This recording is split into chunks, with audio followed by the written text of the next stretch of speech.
Hello everyone, स्वागत है आप सभी का टीए स्टेट एग्जाम्स में। मेरा नाम है राहुल और हम लोग डिस्कस करने वाले हैं थंबनेल पर जो लिखा हुआ है उसके बारे में।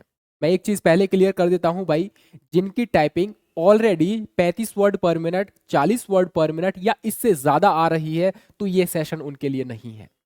ये सेशन उनके लिए है जो अभी टाइपिंग की शुरुआत करना चाहते हैं या जिनकी स्पीड 10 वर्ड 15 मिनट 15 वर्ड या 20 वर्ड 25 वर्ड पर मिनट आ रही है, तो वो अपनी स्पीड को कैसे बढ़ाएं। ये जो है सेशन उनके लिए है।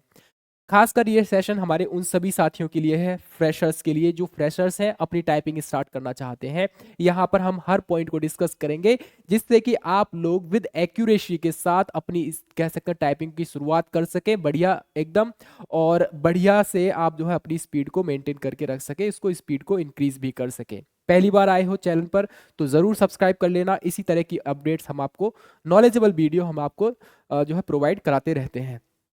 स्टार्ट करते हैं हम यहाँ पर, और स्टार्ट करेंगे इस फिगर के साथ। सबसे पहले ये फिगर देख लीजिए। यहाँ पर जब आपको टाइपिंग करना है तो ये पोजीशन आपको रहना है, ठीक है। ये पोजीशन आपको बैठनी है, यहाँ पर सीधा होकर बैठना है। सबसे पहले आपको यहाँ पर इस तरीके से अपनी रीढ़ की हड्डी को बिल्कुल सीधा स्ट्रेट करके रखना है, इस तरीके से, ठीक है। और एक चीज मैं बता दूं, इस तरीके की चेयर का आप इस्तेमाल बिल्कुल भी ना करें तो ज्यादा अच्छा रहेगा।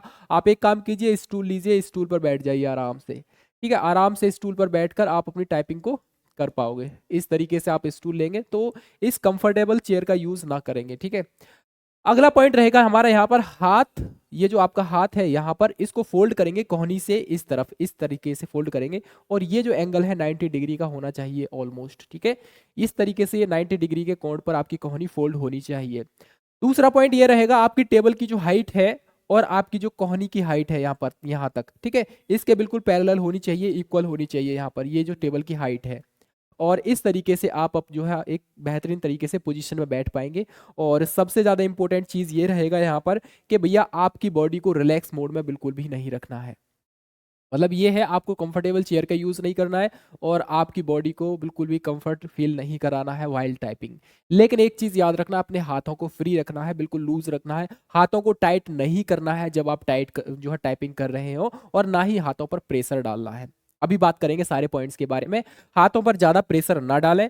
अगला पॉइंट रहेगा, कंफर्टेबल चेयर का यूज़ ना करें। और डिस्प्ले और आंखों के बीच में जो मिनिमम डिस्टेंस होना चाहिए वो 50 सेंटीमीटर से 70 सेंटीमीटर के बीच होना चाहिए। यानी कि ये जो आपका जो डिस्प्ले है इधर, और इधर आपकी आईज है, इनके बीच में मिनिमम 50 से और 70 सेंटीमीटर के बीच में ये जो डिस्टेंस है ये इतनी होनी चाहिए, चल जाएगा, ठीक है। अगला एक चीज नोटिस करना, यहाँ पर ये जो बैठी है, जो लड़की बैठी है यहाँ पर, हल्का सा इसका फेस ना डिस्प्ले की तरफ टिल्ट हो रखा है। यानी कि जब आप इस तरीके से करेंगे तो हल्का सा डिस्प्ले की तरफ इस तरीके से जो है अपनी गर्दन को झुका लेंगे, हल्का सा, बहुत हल्का सा, ठीक है। ज्यादा प्रेशर नहीं डालना है बॉडी के किसी पार्ट पे, बट रीढ़ की हड्डी जो पीछे आप बैठे हो उसको बिल्कुल स्ट्रेट करके रखना है, ठीक है। आगे बात करेंगे हम लोग यहाँ पर। टाइपिंग के दौरान आपको कीबोर्ड की तरफ ना देखना है, बिल्कुल भी कीबोर्ड की तरफ नहीं देखना है। आपको केवल और केवल डिस्प्ले की तरफ देखना है। कीबोर्ड पर क्या है क्या नहीं है वो आपको नहीं देखना है, ठीक है। डिस्प्ले की तरफ देखें बिल्कुल। उसके बाद किसी भी की को दबाने के लिए सिर्फ उंगली को मूव करें, ना कि किसी बॉडी या हाथ को। जैसे बहुत से साथी होते हैं इस तरीके से मान लो बैठे होते हैं, तो जब मान लीजिए इधर की दबानी होगी तो हाथ को इस तरीके से करेंगे, इस तरीके से करेंगे, या बॉडी को घुमा लेंगे, नहीं। आपको केवल उंगलियों को ही मूव करना है। अब उंगलियां कैसे चलेंगी, कैसे चलाना है, कहाँ पर सेट करनी है कीबोर्ड पर, वो मैं अभी आपको बताऊंगा, सारी चीजें आपके साथ डिस्कस करूंगा। बट आपको उससे पहले ये चीजें जो है मेंटेन करके रखनी पड़ेंगी, याद रखनी पड़ेंगी ये सारी पॉइंट्स। किसी भी की को दबाने के लिए सिर्फ उंगली का इस्तेमाल करें, उंगली को मूव करें, ना कि बॉडी को और हाथों को। बॉडी और हाथ को मूव नहीं करना है, सिर्फ और सिर्फ उंगलियों का इस्तेमाल करना है। कोई भी की दबाने के लिए उंगली हमेशा होम रो की पर आ जानी चाहिए।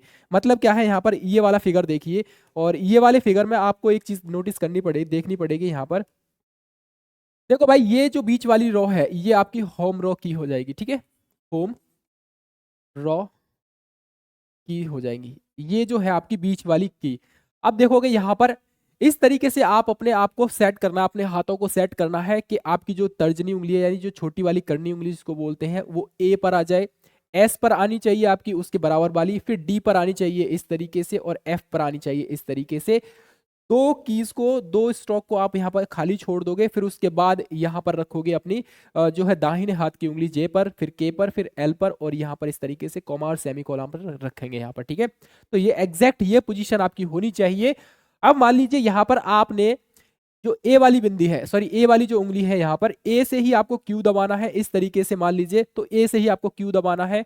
जैसे ही आप क्यू दबाओगे, क्यू दबाने के बाद तुरंत ये वाली उंगली फिर से आपकी ए पर आ जानी चाहिए। और यही चीज यहाँ पर लिखी है कि जब भी कोई आप की दबाते हैं तो उंगली हमेशा होम रॉक की पर आ जानी चाहिए। आपने मान लीजिए क्यू दबाया, क्यू दबाने के बाद आपकी जो उंगली है यहीं पर रहनी नहीं चाहिए, तुरंत आपकी जो होम रॉक की है उस पर वापस आ जानी चाहिए।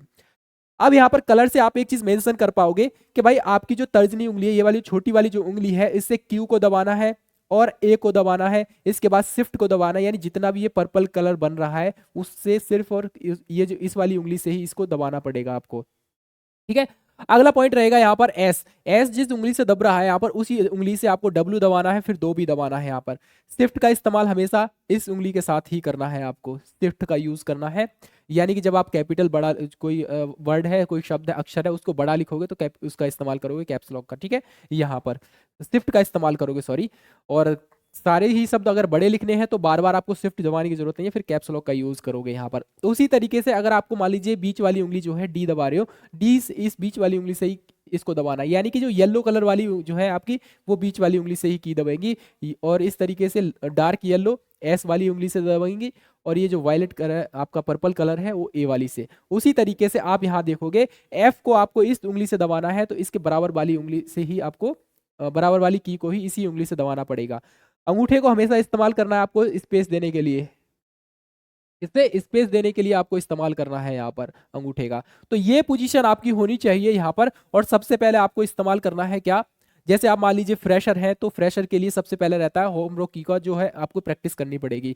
इस तरीके से आप अपनी उंगलियों को सेट करेंगे, उसके बाद ए एस डी फिर एफ, इस तरीके से आप दबाते रहेंगे, ए एस डी और एफ के बाद फिर जी भी इसी से दबाएंगे, ठीक है। इस तरीके से ये प्रैक्टिस करनी है आपको, कम से कम बता रहे हैं एक दिन पूरा करेंगे आप इसमें, सुबह दोपहर शाम 1 घंटा दे दो पूरा, ठीक है।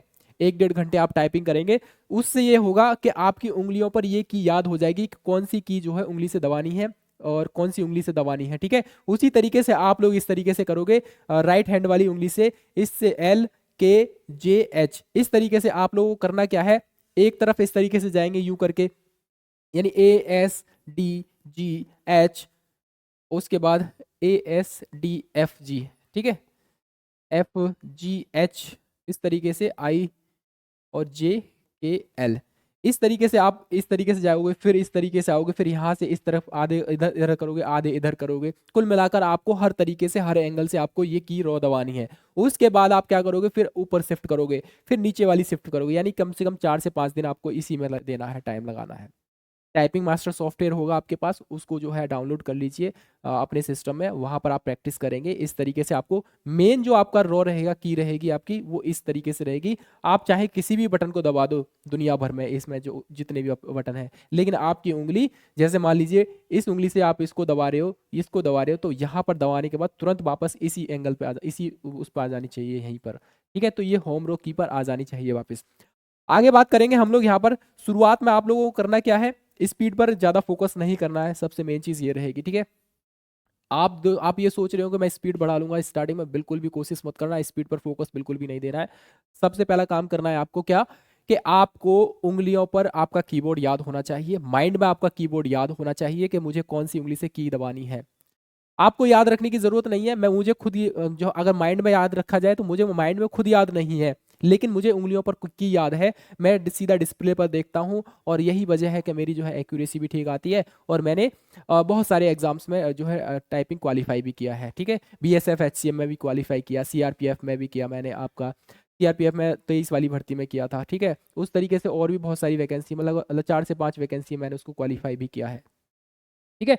तो यही स्पीड रहती है भाई, कीबोर्ड की तरफ नहीं देखना है बिल्कुल भी, कीबोर्ड आपकी उंगलियों पर याद होना चाहिए, माइंड में याद हो ना हो कोई दिक्कत नहीं है, लेकिन उंगलियों पर याद होना चाहिए। उंगलियों को ये पता होना चाहिए कि हाँ कौन सी की किससे दबनी है, ये आज सारी चीजें आएंगी आपको प्रैक्टिस से। जितनी प्रैक्टिस आप करेंगे, और इतना आसान नहीं है ये चीज़ याद रखना, मैंने आपको पहले भी बताया था कि भाई 100 के समथिंग बैच बनाया जाता है, मिनिमम 80 90 बच्चों का एक बैच बनता है 100 के आसपास, कोई कोई बैच ज़्यादा बड़ा हो जाता है। तो रेशियो जो रहता है, परसेंटेज जो रहता है आपका टाइपिंग क्वालिफाई का, वो 2% 3% रहता है। यानी 100 में से आपके 2 बच्चे क्वालिफाई कर रहे हैं, 3 बच्चे क्वालिफाई कर रहे हैं, कोई कोई बैच पूरा को पूरा खाली जा रहा है, किसी किसी बैच में 5 आ रहे हैं। तो ये 5% से ज़्यादा नहीं रहता है रेशो। अब आप देख लेना भाई प्रैक्टिस कितनी करनी पड़ेगी यहाँ पर। बहुत प्रैक्टिस के बाद जब आपकी उंगलियां स्वतः ही की पर जाने लगे, तो आपको करना क्या है, कीबोर्ड आपकी जो है यहाँ पर की पर जाने लगे और कीबोर्ड आपकी उंगलियों पर याद हो जाए। ठीक है, ये याद रखना यहाँ पर। जब कीबोर्ड आपकी उंगलियों पर याद हो जाए, तब आपको क्या करना है, स्पीड बढ़ाने के बारे में सोचना है। कुल मिलाकर यहाँ आपको समय लगेगा एटलीस्ट 15 से 20 दिन का। 15 से 20 दिन में आपको कीबोर्ड पूरा याद हो जाना चाहिए। इतनी प्रैक्टिस कीजिए आप लोग। 15 से 20 दिन के बाद आपको क्या करना क्या है, धीरे धीरे करके स्पीड को बढ़ाना है। आराम से टाइप करें, गलतियों से बचें और एक्यूरेसी पर फोकस करें। ये काम करना है फिर आपको। ये वाली जो स्लाइड है, इस पर काम करने का मतलब ये है, आपको 15 से 20 दिन के बाद ये काम करना पड़ेगा। सबसे पहला काम आपको यही करना पड़ेगा कि भैया आपको ये सारी चीज़ें तो पढ़नी पड़ेंगी, ध्यान रखना पड़ेगा, और यहाँ पर ये चीज़ भी याद रखनी पड़ेगी। और सबसे इंपॉर्टेंट चीज़ ये है कि आपको जो की है, ये आपकी उंगलियों पर याद होनी चाहिए। तभी आप अपनी स्पीड को मेंटेन कर पाओगे, स्पीड को बढ़ा पाओगे। स्टार्टिंग में स्पीड बढ़ाने की कोशिश भी मत करना। किसी का कोई भी डाउट है तो मुझे कमेंट सेक्शन में लिखिए, मैं कोशिश करूंगा उसका जवाब देने के लिए। ठीक है, किसी का कोई सवाल है, किसी का कोई सुझाव है, तो भाई आप अपनी राय जरूर कमेंट सेक्शन में दे सकते हो। अभी समय है, कर पाओगे। नॉर्मली अभी आप फ्रेशर हैं तो आप 1 घंटा सुबह और 1 घंटा शाम को प्रैक्टिस कीजिए इसकी टाइपिंग की। ठीक है, अगर आप फ्रेशर हैं तो। अगर आपकी स्पीड कितनी आ रही है, मान लिया 25 वर्ड या 30 वर्ड पर मिनट आ रही है, इससे ज़्यादा आ रही है, तो ऑलमोस्ट एक दिन में बस आपको 1 घंटे ही प्रैक्टिस करनी है, काफ़ी रहेगा। आप ही समय है, ऑलमोस्ट ये समझ लीजिए 4 से 5 महीने का समय रहेगा आपको, टाइपिंग के लिए मिल जाएगा। तब तक आप एक काम करें, 1 1 घंटे टाइपिंग करें। और जो फ्रेशर है वो 1 घंटा सुबह 1 घंटा शाम करें। और एक ऐसा एनवायरनमेंट देखें कि भाई बिल्कुल कमरा बंद ना हो। ऐसा एनवायरनमेंट देखिए जहां पर खटपट की आवाज़ आ रही हो चारों तरफ से, या फिर कोई इंस्टीट्यूशंस ज्वाइन कर लीजिए, वहां पर आप कर सकते हैं जहां पर लोग निकल रहे हो, आ रहे हो, जा रहे हो। उससे क्या होगा कि आपकी भय खुलेगी वहां पर। कीबोर्ड्स का ऐसा होता है कि भाई हमें कोई देख रहा है तो हम थोड़ा सा शर्मा जाते हैं, नर्वस हो जाते हैं, तो उस चीज़ से आप वहां पर बच जाओगे। ठीक है, ये चीज़ विशेष रूप से याद रखना। जहां कहीं भी कोई इंस्टीट्यूशंस हो, कोई जनसेवा केंद्र वगैरह हो, तो वहां पर आप टाइपिंग कर सकते हैं 1 घंटे के लिए, कोई इशू नहीं रहेगा। ठीक है, और आपकी कोई राय है, कोई भी सुझाव है, आप मुझे कमेंट सेक्शन में लिख कर बता दीजिए। कोई भी सवाल है किसी भी तरह का तो आप मुझे पूछ सकते हो। ठीक है, मिलेंगे फिर अदर अपडेट के साथ। तब तक के लिए अपना ख्याल रखिए। और टाइपिंग बहुत ज़्यादा ज़रूरी है, मैंने आपको रेशियो बता दिया है। टाइपिंग में बच्चे बहुत ज़्यादा फेल होते हैं। रेशियो मैंने आपको बताया 2% 3% का रहता है, मैक्सिमम 4% तक हो सकता है बस। बाकी के सारे बच्चे, आप रिटर्न में चाहे आपने 100 आउट ऑफ 100 पा लिया हो, लेकिन अगर आपने टाइपिंग क्वालिफाई नहीं किया है तो definitely you are out from the process of the vacancy से, इससे प्रोसेस से बाहर हो जाओगे। ठीक है, तो टाइपिंग को हल्के में मत लेना, कोशिश करते रहना। ठीक है, प्रेशर हो सुबह शाम कीजिए। अगर आपको थोड़ी बहुत आती है तो 1 घंटे करो दिन में, काफ़ी है। ठीक है, चलिए बाकी रिटर्न एग्जाम पर फोकस कीजिए। जिसका फिजिकल है, फिजिकल पर फोकस करेंगे। ठीक है, चलिए फिलहाल जय हिंद, जय भारत।